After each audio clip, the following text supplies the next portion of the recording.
दोस्तों, स्वागत है आपका अपने YouTube चैनल MLSU एग्ज़ाम पर। आज हम MLSU के BA सेकंड सेमेस्टर जिसके एग्ज़ाम हो रहे हैं और जिसका हिंदी साहित्य का यूनिट 2 नंबर जिसका टॉपिक नाम है टोकरी भर मिट्टी। तो BA second semester exam Hindi साहित्य का है जो टोकरी भर मिट्टी यूनिट 1 यूनिट 2 यूनिट 1 हो चुकी है इसी चैनल पर। तो प्लीज़ उस वीडियो को नहीं देखा हो तो देख लें और चैनल को सब्सक्राइब और वीडियो को लाइक और शेयर ज़रूर करें। तो चलो शुरू करते हैं। आपको इस सबसे पहले इस टोकरी पर मिट्टी कहानी को पढ़ना है, उसके बाद में हम इसके महत्वपूर्ण प्रश्न देखेंगे। तो चलो शुरू करते हैं। किसी श्रीमान जमींदार के महल के पास एक गरीब अनाथ वृद्धा की झोपड़ी थी। जमींदार साहब अपने महल को अहाता उस झोपड़ी तक बढ़ाना चाहते थे। उन्होंने वृद्धा से कई बार अपनी झोपड़ी हटाने के लिए कहा, पर वह वर्षों से वहीं रहती थी। उसका पति और इकलौता पुत्र उसी झोपड़ी में मर गए थे। बहू भी 5 वर्ष की थी, बच्ची को छोड़कर चली गई थी। अब वही पोती उसका एकमात्र एक सहारा थी। उसके पास एक पोती थी। उस झोपड़ी से वृद्धा का गहरा लगाव था, इसलिए वह उसे छोड़ना नहीं चाहती थी।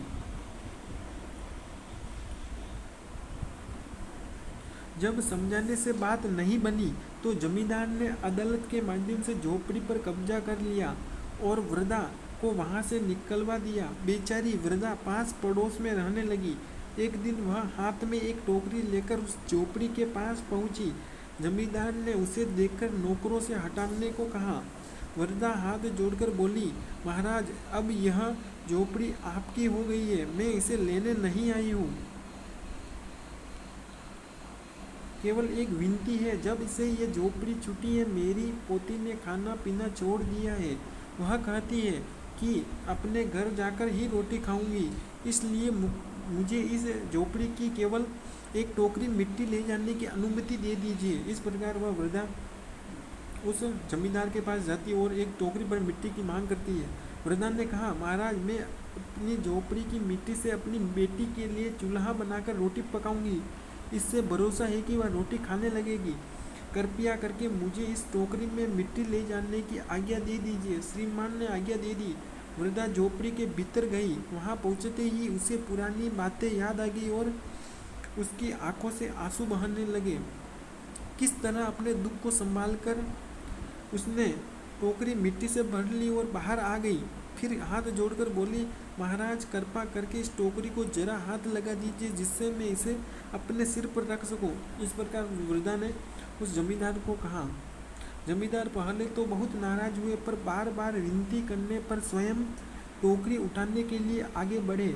उन्होंने पूरी ताकत लगाकर टोकरी उठानी चाहिए, लेकिन वह अपनी जगह से 1 इंच भी नहीं हिली। वे लज्जित होकर बोले, यह टोकरी हमसे नहीं उठाई जाएगी। यह सुनकर वृद्धा बोली, महाराज, नाराज मत होइए, आपसे तो एक टोकरी भर मिट्टी भी नहीं उठाई जाती, जबकि इस झोपड़ी में ऐसी हजारों टोकरी मिट्टी पड़ी है। उसका भार आप जीवन भर कैसे उठाएंगे? इस बात पर जरा विचार कीजिए। वृद्धा की बात सुनते ही जमींदार की आंखें खुल गई। उन्हें अपने अन्याय और अहंकार पर गहरा पश्चाताप हुआ। उन्होंने वृद्धा से क्षमा मांगी और उसकी झोपड़ी उसे वापस कर दी। इस प्रकार एक महिला ने अपने सेठ की आंखें खोली और उसे अहंकार से बाहर निकाला। तो इसके सबसे पहले महत्वपूर्ण प्रश्न पढ़ लेते हैं। आपको एक ये कहानी याद रखनी है और इसी कहानी से प्रश्न बनते हैं। तो प्रश्न नंबर 1, अनाथ विधवा ने जमींदार से अपनी झोपड़ी से केवल एक टोकरी पर मिट्टी क्यों मांगी? उत्तर, वृद्धा अपने उस पुराने घर से अत्यधिक प्रेम करती थी जहाँ उसके पति और बेटी की मृत्यु हुई थी। वह उस मिट्टी से अपने नए ठिकाने पर चूल्हा बनाकर उसी की रोटियां खाना चाहती थी। उसका मुख्य उद्देश्य जमींदार को यह एहसास कराना था कि उसे अपनी इस जन्मभूमि और घर से कितना लगाव है। इस प्रकार उस महिला ने उस अहंकारी व्यक्ति का अहंकार तोड़ दिया। प्रश्न नंबर 2, जमींदार की आंखें कैसे खुली और उसने अंत तक क्या किया? मतलब कि जमींदार की आंखें किस प्रकार खुली और उसने अंत में क्या किया?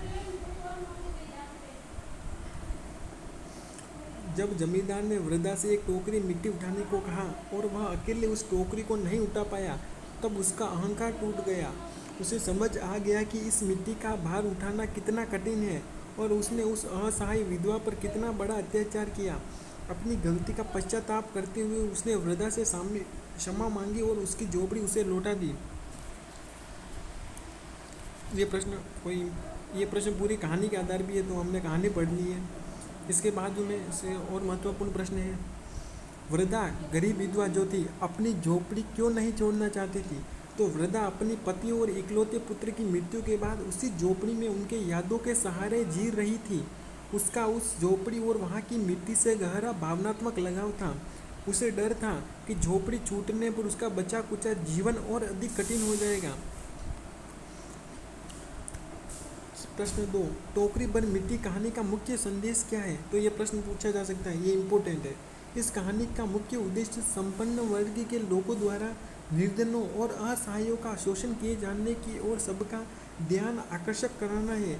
जिस तरह जमींदार को अपने महल के आगे विधवा की झोपड़ी खटकी और उनसे विधवा को वहाँ से जाने पर मजबूर कर दिया, इस प्रकार एक वृद्धा ने, एक अहंकारी व्यक्ति ने उस विधवा को अपने घर छोड़ने पर मजबूर कर दिया।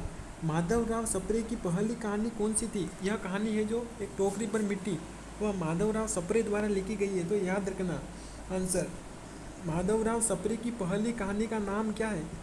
एक टोकरी पर मिट्टी है। यह कहानी अप्रैल 1901 में छत्तीसगढ़ मित्र नामक पत्रिका में प्रकाशित हुई। इससे कई आलोचकों और साहित्यिक पत्रिकाओं जैसे कि सारिका द्वारा आदि हिंदी की पहली मौलिक कहानी होने को गौरव प्राप्त है। प्रश्न नंबर 2, एक टोकरी भर मिट्टी कहानी का उद्देश्य क्या है? आंसर, एक टोकरी भर मिट्टी कहानी लेखक है माधवराव सप्रे।